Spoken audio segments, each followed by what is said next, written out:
हाय. चला गणेश पाटीलचा फोन आलता. ये म्हणला शेतात म्हणला होता. गेलो गणेश पाटलाच्या मळ्यात. तर तिथं बेत चालू होता देशी कोंबड्याचा. 2 कोंबडं कापलं होतं. हे रणजितनं भाजी बनवली बघा. आणि इकडं भात चालू होता, बिर्याणी भात.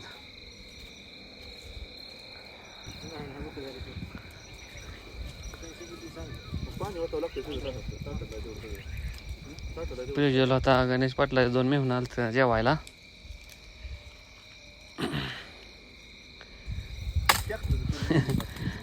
गणेश पाटील लाकडं मूर्ती. हे रणजित बघा तपासून बघतोय शिजलंय का नाही ते. सगळ्याला भुका लागल्या त्या मरणाच्या. प्रज्वल म्हणलं आपल्याला काय तिखट चालत नाही, आपल्याला मिठाचं काढून ठेवा.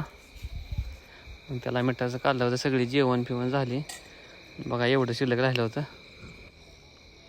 चला भेटू उद्या याला. शुभ संध्याकाळ.